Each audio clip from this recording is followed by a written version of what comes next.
시편 49편 강해입니다. 이 시편은 특별히 죽음에 대한 것입니다. 특별히 부와 권세가 있는 상황에서 죽음을 다루고 있습니다. 이 시편은 도덕적이고 지적인 딜레마에 빠진 사람이 지혜 있는 자에게 답을 물어보고 있는 상황일 것입니다. 이것은 질문한 자의 질문에 대답한 것이지만 결코 편안한 답은 아닙니다. 답이 주어졌다기보다는 그러한 딜레마는 계속 끌어안고 가야 될 문제입니다. 그 문제가 무엇입니까? 우리가 죽음에 대해서 이 시간 생각해 봐야 됩니다. 1절부터 4절은 이 시편의 도입부입니다. 개인적으로 질문한 것이지만 모두에게 중요한 것이니까 큰 소리로 전체에게 말하는 모습입니다. 많은 사람들이 똑같은 질문을 할 것이기 때문에 미리 대답해 주는 것입니다. 시편 기록자는 모든 이스라엘뿐 아니라 온 세상 모든 사람들에게 귀를 기울여 들으라고 외치고 있습니다. 들어야 될 범위는 수평적인 범위와 또한 수평적인 범위는 온 세상 사람들입니다. 또 2절에서는 낮은 자도 높은 자도 부자도 가난한 자도 들으라고 했습니다. 지위가 높거나 낮거나 다 들어야 한다는 것입니다. 재산이 많건 적건 다 들어야 한다는 것입니다. 아까는 수평적인 모든 범위였다면 이번에는 수직적인 계층을 말합니다. 위에 있는 사람이나 아래에 있는 사람이나 다 들어야 한다는 것입니다. 따라서 1, 2절은 이 시편이 온 세상 모든 사람들과 온 세상의 모든 사회계층 사람들이 다 귀를 기울여야 하는 진리라는 것입니다.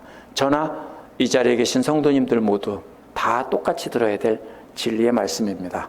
3절은 내 입에서는 지혜를 말하고 내 마음은 명철을 생각한다고 했습니다. 이렇게 짝을 이루어 말할 때는요, 이렇게 대비되거나 어떤 진행되는 개념입니다. 지혜란 삶의 경험을 근거로 생각하고 행동하는 것을 말합니다. 자신의 생각이 아니라 하나님의 말씀을 따라 생각하고 행동한 경험을 말로 한다는 것입니다.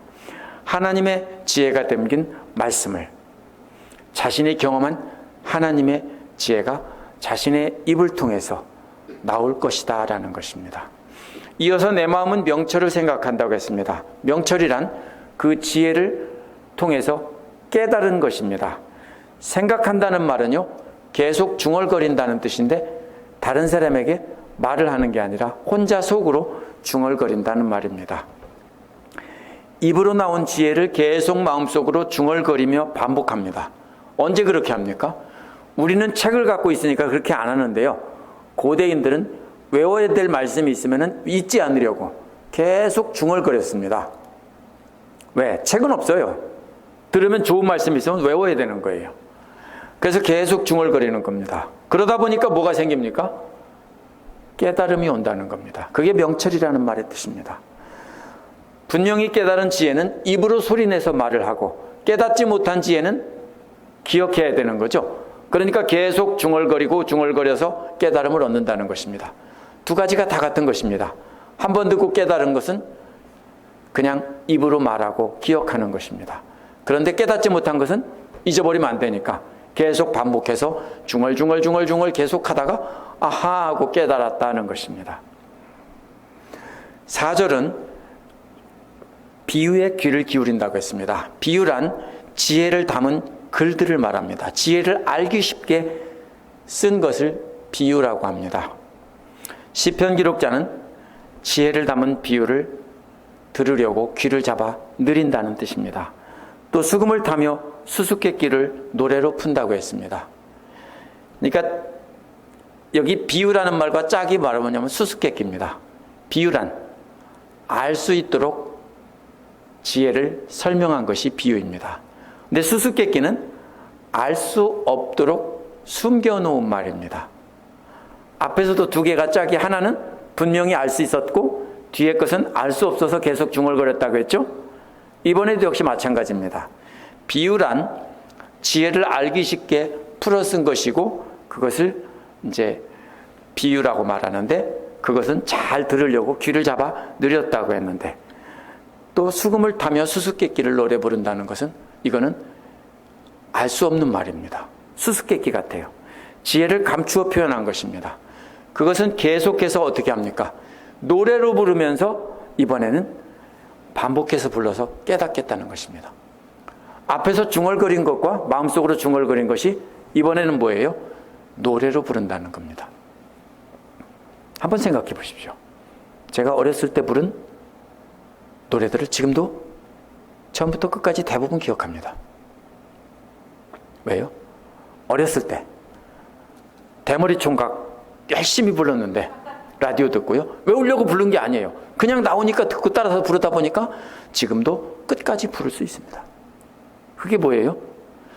노래로 부르는 것은 옛날 사람들은요, 기억 장치예요. 수수께끼 같이 알 수 없는 말들은 계속 노래로 부르면서 기억하는 겁니다. 비유라는 것은 금방 알 수 있어서 깨달은 것은 잘 들으면 되는데 알 수 없는 것은 노래로 부르면서 기억해서 그것을 풀겠다는 것입니다. 이 네 가지가 전부 두 개씩 짝을 이루는 겁니다. 하나는 분명히 알 수 있는 것, 하나는 잘 알 수 없는 것. 하나는 또 분명히 알 수 있는 비유, 하나는 분명히 알 수 없는 수수께끼. 모두가 다 잘 듣고 기억하고 마음속으로 중얼거리고 노래로 불러서 깨달아야 되는 것입니다. 5절부터 12절에는 존귀는 오래가지 못한다는 내용입니다. 5절에서 나를 비방하는 자들이 나를 애워싸는 그 재난의 날을 두려워하지 않는다라고 했습니다. 개역에서는 죄악이 나를 애워싼다고 했는데 잘못 이해하기 쉬운 번역입니다. 나를 속이는 대적들의 죄악이 나를 둘러싼다는 뜻이기 때문입니다. 죄악이 둘러싸는 게 아니라 나를 속이는 대적들이 둘러싸는 것이고 그들의 죄악이 둘러싸는 겁니다. 그래서 새 번역은 나를 비방하는 자들이 애워싼다고 한 것입니다. 힘은 가진 자들이 시편 기록자를 죽이겠다고 포위하고 협박하는 그날에도 절대로 두려워하지 않는다는 뜻입니다. 그러면 실제로 사람들이 군대를 이끌고 나를 포위해서 죽이겠다는 게 아니라 비유입니다. 내가 그렇게 완전히 포위당했다는 것입니다. 뭐에 포위당했습니까? 6절에 보면 시편 기록자를 죽이려는 대적들이 의지하는 그것은 바로 재물과 돈입니다. 오늘날은 재물이나 돈이나 똑같은 말이겠지만 옛날에는 다른 말입니다. 돈은 돈이고 재물은 돈으로 사용할 수 있는 귀중품을 말합니다. 이들은 자신들이 재물을 의지하고 삽니다. 돈이 많음을 자랑하면서 삽니다. 재물이 많기 때문에, 돈이 많기 때문에 수많은 군대도 동원할 수 있습니다. 돈 주고 사면 되죠. 용병이라고 그러죠. 돈이 많으면은 큰 군대도 돈 주고 사올 수 있는 겁니다. 어떠한 대적도 넘볼 수 없다고 생각합니다. 그렇기 때문에 자신들은 안전하다라고 생각합니다. 그런데 시편 기록자는 그런 사람들 하나도 두렵지 않다는 것입니다. 오늘날도 마찬가지입니다. 세상 사람들은 뭘 의지합니까? 돈이면 최고입니다. 그죠? 그런데 그 돈 조금이라도 얻고 자기도 그 돈 조금 벌고 싶은 사람은 돈 있는 사람에게 굽신거리고 그 사람을 두려워합니다. 그렇죠? 혹시 직장 잘릴까 봐 두려워할 수 있죠. 그런데 그런 거 필요 없는 사람은요, 상대가 회사 사장, 회장 별거 다 한다고 해도 관심 없어요. 무슨 말씀인지 아세요? 내가 가진 걸로 내가 산다 하면은요, 상대가 아무리 큰 부자고 아무리 돈으로 위협하고 한다고 해도 관심 없어요. I don't care. 너는 너대로 살고 나는 나대로 살아요. 맞죠? 집사님들 두려워요? 안 두려워요. 그죠? 뭐 할 거예요? 돈 많은 사람이 돈 자랑하면 돈 줄 거예요? 아니잖아요. 그죠? 뭐 돈 없어서 돈 달라고 그래? 아니잖아요. 다 사실만 하시잖아요. 그러니까 상관없잖아요. 사람들이 언제 두려워해요? 그 돈의 노예가 되면 돈을 가진 사람에게 두려워하는 거예요. 근데 두렵지 않다고 했어요. 왜요? 하나도 안 무섭다고요. 세상 재물, 세상 권력 가진 사람들 하나도 안 무섭다고요. 마음을 비우면요, 하나도 안 무서워요. 예를 들면 이런 얘기예요. 제가 큰 교회 목사가 되고 싶은 마음이 지금 마음속에 꽉 차 있어요. 그러면 큰 교회 목사가 무서워요. 왜요? 그런 사람에게 잘못 보이면 끝장이고요. 잘 보이면 길이 열리는 거예요. 무슨 말씀인지 아세요? 이런 식이에요. 내가 높은 자리에 승진하고 싶은 고위직 공무원이라면요, 장관, 차관이 무서워요. 그죠? 그것이 상관없는 사람들한테는요, 장관, 차관 하나도 안 무섭다는 거예요. 지금 시편 기록자가 그런 말이에요. 세상 사람들은 돈을 가지고 재물을 가지고 협박하는데 하나도 안 무섭다고요. 내가 지금 먹을 것이 없을지라도 하나도 안 무섭다고요. 왜? 주시는 분이 따로 계시니까 그런 겁니다. 7절은 아무리 부자라고 해도, 대단한 부자라고 해도 그 돈으로 형제의 생명을 구할 수 없다는 거예요. 이게 조금 번역이 다르게 되어 있어요. 자기의 생명이라고 했는데 원어는요, 브라더스 생명이에요. 형제의 생명을 구할 수 없다고요. 아무리 부자라도 그 돈을 가지고 형제의 생명을 구할 수 없다고요. 제가 그래요. 그렇죠? 가까운 형제가 죽게 생겼어요. 근데 제가 돈이 아무리 많아도요, 구할 수 없어요. 맞죠? 혹시 구할 분 계세요? 없어요. 아무도 없어요. 아무리 하나님께 많은 돈을 갖다 바친다고 해도 돈 주고 형제의 생명을 구할 수 없다는 거예요. 8절에서 그 이유를 설명합니다. 생명은 아무리 많은 돈을 지불하고도 살 수 없는 귀한 것이라는 것입니다. 따라서 9절에서 아무리 큰 부자가 돈 주고 영원히 살 생각은 꿈도 꾸지 말라는 거예요. 죽지도 않고 영원히 썩지도 않을 생각, 꿈도 꾸지 말라는 거예요. 지금 왜 겁 안 난다는 게 이해가 되시죠, 이제? 부자들은요, 지금은 자기가 영원히 살 것처럼 이 돈으로 영원한 생명을 얻고 세상에서 뭐든지 할 것 같아요. 근데 죽으면 끝이에요. 10절은 왜냐하면 이런 말로 시작합니다. 왜 영원히 살 생각 꿈도 꾸지 말아야 되는가 하면 이런 뜻입니다. 여기에서 삶과 죽음에 관한 분명한 진리를 말합니다. 그 진리가 뭡니까? 사람은 다 죽는다는 것입니다. 지혜 있는 사람이나 어리석은 사람이나 다 죽는다는 것입니다. 오늘날은 지혜 있고도 가난할 수 있지만 옛날에는 그런 거 없어요. 지혜 있는 사람은 다 부자이고 높은 사람이고 고귀한 사람이고요. 무식한 사람은 다 가난하고 아무것도 없는 사람이에요. 옛날에는 모든 사람이 다 그렇게 갖고 있어요. 왜? 교육 자체의 기회가 없어요. 그래서 그래요. 진리는 다 죽는데 지혜 있는 사람이란 고대에 가르치는 스승인데 다 부자고 권력을 가진 사람들입니다. 그래서 갑자기 부자 얘기하다가 지혜 있는 사람 얘기한 겁니다. 똑같은 사람들입니다. 권력을 가진 사람도 똑같은 사람입니다. 갑자기 그렇게 말한 것입니다. 어리석은 사람은 반대로 가난한 사람입니다. 신분이 낮은 사람들은 배울 기회도 없고 돈도 없습니다. 그러나 많이 배우고 돈이 많은 사람도 죽고 돈 없어서 못 배우고 가난한 사람도 죽는다는 겁니다. 누구나 죽을 때는 평생 모은 재산마저 다 남에게 주고 떠난다는 것입니다. 그렇죠? 집사님들이 아무리 열심히 일해도요, 돈곱을 쳐놔도 돌아가시면 남편이나 자녀들이 가져가고 그것도 아니면은 정부에서, 미국 정부에서 가져가요. 맞죠? 아무 쓸모 없어요. 그거 다 놓고 떠나는 거예요. 어떻게 하라고요? 그거 집착하면 안 돼요. 잘 쓰고 누리고 사시면 되지만 죽는다는 거예요, 다요. 11절은 사람들이 땅을 차지하여 자기 이름으로 등록을 해놓고 영원히 자기 것인 줄 안다는 거예요. 맞죠? 집 페이오프 됐어요. 이거 내 집이야. 항상 생각해요. 언제 이 집까지 집에 살다가 언제 떠날까? 언제 이 세상을 떠날까?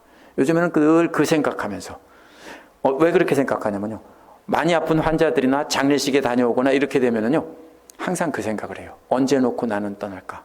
생각해 보니까 반 이상 살았어요. 그죠? 아무리 100세 시대라도 반 훨씬 넘게 살았어. 솔직히 말하면. 얼마 안 남았어요, 저도요. 그러면 생각하며 살라는 거예요. 이제 영원하지 않아요. 11절은, 그래서 12절은요, 제 아무리 영화를 누린다 해도 죽음을 피할 수 없다고 했어요. 명예를 누리는 사람도 결국 계속 그 자리에 있을 수 없다는 거예요. 그렇게 높은 명예를 갖고 있는 사람도 짐승과 같이 똑같이 죽는다는 거예요. 이게 무슨 말이에요? 13절은 후렴 부분입니다. 세 번역은 70인역과 시리아역을 따라서 13절과 20절을 똑같이 번역해 놨는데요. 히브리어에서는 13절과 20절에서 한 단어가 달라요. 70인역과 시리아역은요, 이 히브리어 성경을 가지고서 그 당시 다른 나라 말로 번역한 거예요. 두 가지 말로. 그러므로 중심은 히브리어를 봐야 됩니다. 원본인 히브리어에 보면 13절과 20절에 한 단어가 달라요. 이따가 분명히 알려드리겠습니다. 그 13절에서 그 단어는 오래가지 못한다는 것입니다. 정확히 말하면 하룻밤을 지나지 못한다는 것입니다. 무슨 소리예요? 인생은 바로 하룻밤을 지나지 못한다는 겁니다. 이 13절 후렴 부분이 바로 그거예요. 인생이 짧은데 하룻밤을 지나지 못한다는 거예요. 아무리 부자이고 존귀한 자라게도 하루살이와 같이 짧은 것이라고요. 우리 조상들은 뭐라고 했어요? 인생 일장춘몽이라고 했죠. 잠깐 꾼 봄의 꿈이다. 죽음 앞에서 인간은 똑같습니다. 정말 짧고 짧은 인생이고 일장춘몽입니다. 그걸 알라는 겁니다. 그러면 잘 살 수 있어요. 13절에서 20절은요, 존귀는 어리석은 것이라는 것입니다. 둘째 부분은 13절부터인데요, 어리석다는 내용입니다. 어리석은 자의 길이라는 뜻입니다. 또 그들의 뒤를 따라가며 그들의 말이 옳다고 인정해주는 사람들의 길이라는 것입니다. 세상에는 두 종류의 사람이 있습니다. 어리석은 사람이 앞서가고 그 사람이 옳다며 박수치며 그 사람에게 뭐라도 얻을까 하고 뒤따라가는 사람들입니다. 앞에서 말한 지위가 높은 사람, 부와 명예를 갖고 있는 사람들이 영원히 살 것을 생각하면서 살아가는 그 사람들이 어리석고요. 그 뒤를 따라가며 그들이 위대하다고 훌륭하다고 박수 쳐주는 사람들도 그들처럼 되고 싶은 사람들이에요. 그래서 뒤따라가며 박수 치는 거예요. 그래서 손바닥 비비는 거예요. 그렇죠? 뭔가를 얻을까 하고 자기도 어떻게 하려고요? 그렇게 되고 싶어서 뒤따라갑니다. 그렇죠? 사장이 되고 싶지 않으면 사장 앞에 가서 손을 비빌 필요가 없어요. 그렇죠? 나는 조금 이따 퇴직할 거야. 그렇죠? 잘르든 말든. 맞아요? 네. 뭔가 얻으려고 어리석은 사람의 뒤를 따라가면서 손을 비비면서 그들에게 찬송하고 그들을 찬양하면서 뒤따라가는 것입니다. 두려워하는 것입니다. 14절은 이처럼 지혜와 권력과 돈을 주고 있는 사람들을 말 못하는 양에 비유했어요. 푸른 풀밭에 누워있을 때는 양들은 영원히 살 것으로 생각합니다. 그렇죠? 풀 실컷 뜯어먹고 물 마시고 풀밭에 누워있습니다. 영원히 살 줄 알아요. 그러나 양의 주인들은 알아요. 살이 찌고 나이가 먹어서 때가 되면 순서대로 다 잡는다는 것을. 그죠? 한 마리도 안 빼놓고 양은 다 잡기 위해서 키우는 겁니다. 맞죠? 아니에요? 양은 애완동물이 아니에요. 때가 되면 다 잡혀 죽을 존재라는 겁니다. 이 비유는 그 뜻이에요. 우리 인간도 마찬가지예요. 때가 되면 다 죽는다고요. 근데 지금 내가 푸른 풀밭에 누워서 나물 먹고 물 마시고 들판에 누워서 사나이 인생살이 이만하면 이렇게 생각하고 내가 가진 것에 만족하며 사는 사람들은 뭘 모른다는 겁니다. 이 세상의 모든 것을 다 갖고 있는 자들도 역시 스올을 위해서 준비된 자들이라는 것입니다. 스올은 영원한 지옥이에요. 그런 자들의 목자는 하나님이 아니라 죽음이에요. 그리고 아침이 되면 정직한 사람들이 그들을 다스린다는 거예요. 이들은 어디 갔어요? 없어요. 정직한 자들은 아침이 되면 다스려요. 그들이 그렇게 무시하고 밟던 사람들이 이제 존귀한 모습으로 다스리고, 이 존귀한 모습은 스올이 삼켜버리고 그들은 아무 데도 존재하지 않는다는 거예요. 이게 어리석은 자의 삶이에요. 15절에서 시편 기록자는 14절에서 말한 그 정직한 사람이 바로 자기 자신이라고 말합니다. 참 교만하게요. 그죠? 자기가 그 정직한 사람이래요. 원어에서는 하나님께서 자신의 목숨값을 지불하고 자신을 스올의 권세에서 구해주셨다는 말이 먼저 나옵니다.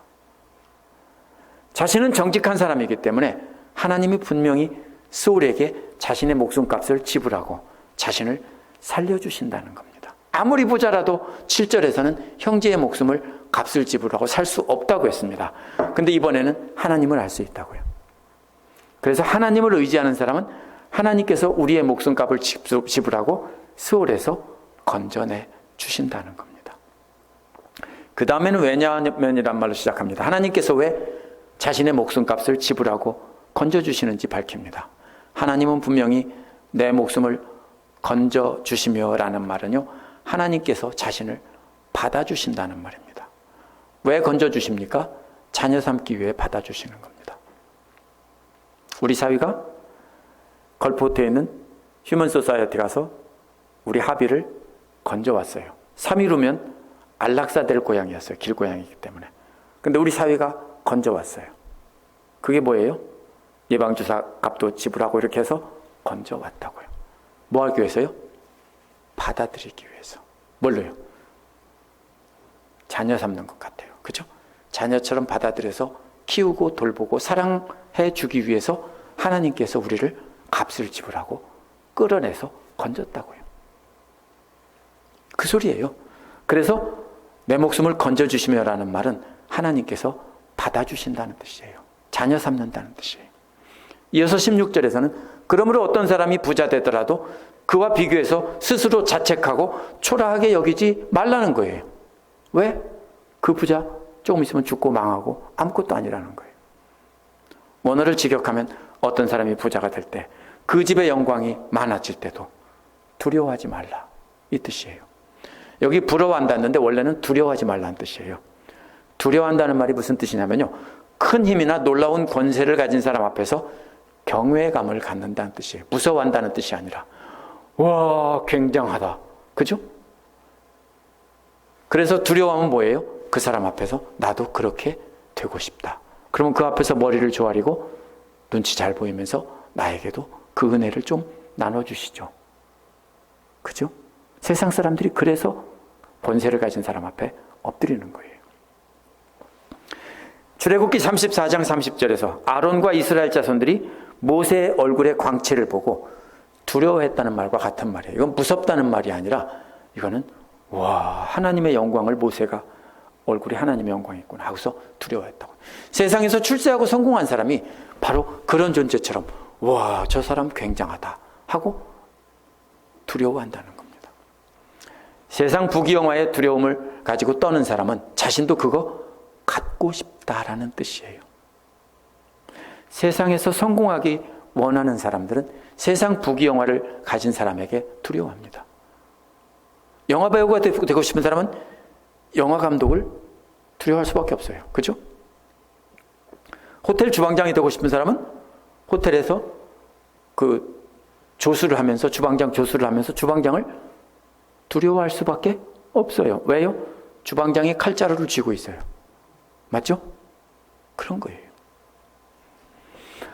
그런데 그런 것을 상관없다고 생각하는 사람은 그런 사람을 만나도 두려울 거 없어요.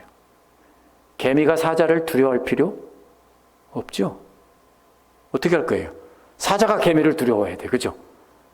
개미가 사자 두려워할 필요 없어요. 아무것도 아니에요. 상관없어요. 믿는 자들이 세상 권세를 가진 사람을 두려워할 필요 없는 이유는 아무 상관없어요. 그들이 가진 부와 명예와 권세 다 가졌어도요, 아무 상관없다고요. 내가 그거 한 조각 얻으려고 하면은 그때는 상관이 있는데 그거 얻지 않고 내가 하나님께서 내게 주신 걸로 만족하며 살려고 한다면 그까짓 거 아무 상관없다고요. 그렇죠?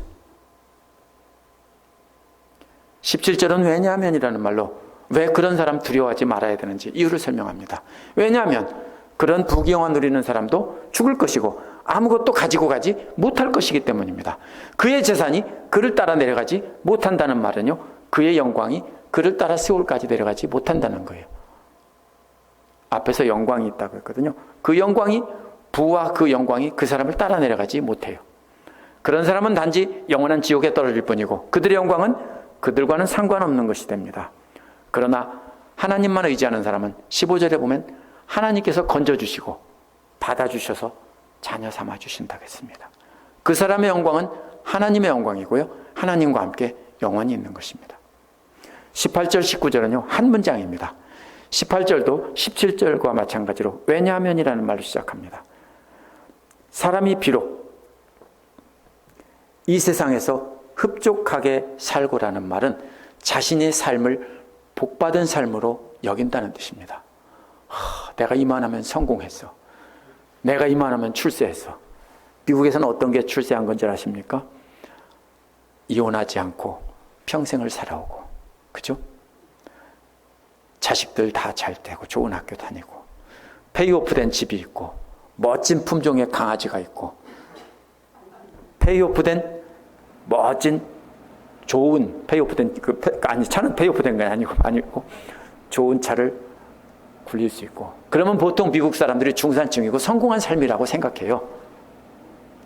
제 말이 그냥 제가 꾸며낸 얘기가 아니라 미국인들이 일반인적으로 이 세상에서 성공했다, 남부럽지 않은 인생이다 생각하는 게 그 정도면 남부럽지 않다고 생각해요. 근데요, 그게 뭐라고 그래요? 복받은 삶이 아니라고요. 저 사람 참 성공했어. 그죠? 그렇게 성공하면 뭐예요? 노후에 은퇴하고서 30만 불, 40만 불짜리 모터홈 사가지고 늙은 부부가 뒤에다 참외 달고 끌고 다녀요. 그런 분들 보시죠? 제가 캠핑 갔다가 똥차 몰고 옆에다 대놓고서 옆에서 같이 자면서 그런 부부들 봤어요. 그게 성공한 삶이고 남부럽지 않은 삶이에요. 자식들도 다 잘 되고 은퇴하고 늙어서 노부부가 미국을 떠돌아다니면서 여행하는 거예요. 부러워요? 아니에요. 그분이 예수를 믿는다면 부러운데요, 예수를 안 믿는다면요, 하나도 부럽지 않다입니다. 그것을 스스로 복받은 삶이라고 스스로 평가한다는 거예요. 그런데 그런 사람들이 조상들이 가는 곳으로 가고 다시는 빛도 보지 못한다는 겁니다.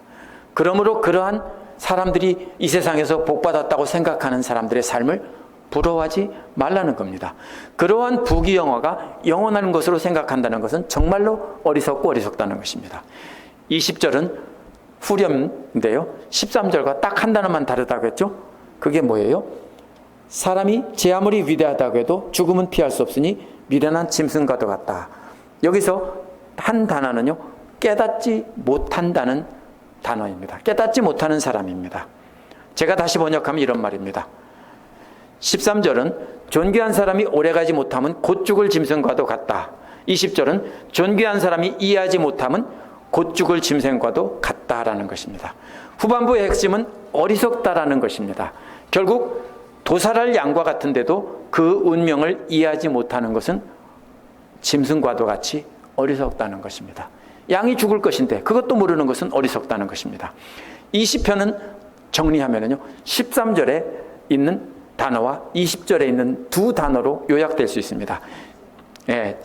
세상 부귀영화는 오래가지 못하고 그러한 것을 추구하는 것은 어리석다. 이것이 바로 이 시편의 요약입니다. 12절과 20절에 한 단어가 다른 그 단어가. 제가 왜 그러냐면요, 히브리에서는 13절이라 그래요. 이게 한 절이 달라요, 짝수가. 성도님들 중에서 혹시 본문에 나온 어리석은 부자와 같은 마음 갖고 있었습니까? 아니면 그런 어리석은 부자와 같이 성공한 사람들을 부러워하며 나도 그렇게 되고 싶다고 뒤따라가며 박수치면서 그런 사람들을 한 자락 얻을까 하고 따라간 적이 있는 그런 마음 가지고 사셨습니까? 세상에서 높은 지위에 있거나 돈이 많거나 학식과 인품이 뛰어나 많은 사람의 존경을 받는 사람을 보고 왠지 부럽기도 하고 그들 앞에만 서면 나는 왜 작아지는가? 라고 생각한다면 어떤 문제가 있는 겁니다. 어떤 문제가 있습니까? 그런 사람들만 보면 뭔가 공손히 대하고 잘 보이려고 하고 나보다 못한 사람은 쌍무시하고 함부로 한다면요, 뭔가 문제가 있는 겁니다. 그렇죠? 무슨 문제가 있습니까? 하나님은 두려워하지 않고 사람들을 두려워하는 겁니다. 맞죠? 세상 멸망할 것에 대해서 미련을 갖고 있다는 증거입니다. 간단합니다. 세상에서 별것도 아니고 아무것도 안 가지고 개털도 없는 사람을 보면 쌍무시하고 뭔가 가진 사람을 보면 그대 앞에만 서면 나는 왜 작아지는가 한다면요, 이거는 하나님 앞에서 심각한 문제가 있는 사람입니다. 인생은 정말 짧은 것입니다. 아무리 높은 자리에 있고 돈이 많고 사람들의 존경을 받아도 죽음 앞에서는 아무런 방책이 없습니다. 오늘 말씀 7절에 나오는 말씀에 주목해야 됩니다. 사람은 아무도 자기 생명값을 지불하고 다시 살게 할 수 없습니다. 형제의 값을 지불하고 다시 살게 할 수 없습니다. 아무리 돈이 많아도 사랑하는 아내나 남편이나 자녀들이나 죽게 하셨을 때 의사 선생님, 내가 돈 줄 테니까 제발 좀 내 아내 살려주세요. 할 수 있어요? 저도 그런 마음 들더라고요. 제 아내 살려주세요. 돈 줄 테니까. 그렇게 하고 싶어요. 집 팔고 있는 거 다 팔아서 뭐 개털도 없지만 다 주면서 살려달라고 하고 싶어요. 근데 그럴 수 없어요. 그래서 하는 게 뭐예요? 하나님 앞에 기도하는 거예요. 아무도요, 값을 지불하고 그 생명을 다시 살게 할 수 없어요. 우리 생명은 하나님 앞에서 잘 먹고 성장하면 도사의 양과 같이 한 번 피었다가 지는 들풀과 같이 이 세상에서 사는 생명은 그렇게 있다가 사라지는 생명입니다. 그러나 15절에서 하나님을 믿고 의지하는 사람은 하나님께서 값을 지불하고 구해주신다고 했으니까 하나님은 이 미련한 인생들을, 어리석은 인생들을 생명을 송량받을 기회를 열어주신 겁니다. 그게 뭐예요? 신약 성경에서 예수 그리스도를 이 땅에 보내주셔서 바로 믿는 사람은 예수님의 피값으로 속량해 주신다는 겁니다. 영원히 죽을 존재가 예수로 말미암아 영원한 생명을 얻게 된다는 것입니다. 믿는다 하면서도 아직도 세상 사람들과 똑같이 살고 있다면요, something wrong입니다. 한번 잘 보세요. 믿는다는 사람이 세상 사람과 똑같이 부귀영화, 재물 이런 걸 막 누리고 그것에 집착해서 산다면요, 그건 잘못 살고 있는 겁니다. 재물을 갖지 말라는 게 아니에요. 하나님께서 축복해서 많이 주시지만 어디까지나 그 재물에 초점이 있으면 안 됩니다. 그 재물을 가지고 자신을 위해서 쓰고 이웃을 위해 쓰고 하나님 영광을 쓰면서 복된 삶을 사는 겁니다. 초점이 거기 있으면 안 됩니다. 그러면 우리는 세상의 명예나 부와 명예를 높은 걸 가진 사람을 두려워할 필요가 없습니다. 그들 앞에 껌뻑 죽을 필요가 없어요. 우와, 저 사람 굉장한 사람이다. 오늘부터는 개털도 아니군. 조금 있다가 죽을 양과 같은 존재군. 이렇게 생각하면 끝입니다. 물론 함부로 대하라는 뜻은 아닙니다. 그러나 그들이 두려운 존재는 아니에요. 아무것도 없는 사람이라도 하나님을 믿고 예수님을 믿는 사람이라면 그 사람은 무시해서는 안 되는 것입니다. 교회 안에서 만약에 이것이 잘못됐다면요, 우리는 잘못된 겁니다. 아시겠습니까? 높은 분이 오면은 어서 오십시오 하고 낮은 분이 오면 저리 가시지요 하면은 안 되는 겁니다. 야고보서에 그런 게 나오죠. 좋은 옷을 입고 이런 분 어서 오십시오 하고, 여러분들 저기 가서 앉으라고. 우리는 그리스도의 십자가의 피로, 죽으심으로 값을 지불하고 죽을 우리를 영원히 사는 존재로 바꿔놓으셨기 때문입니다.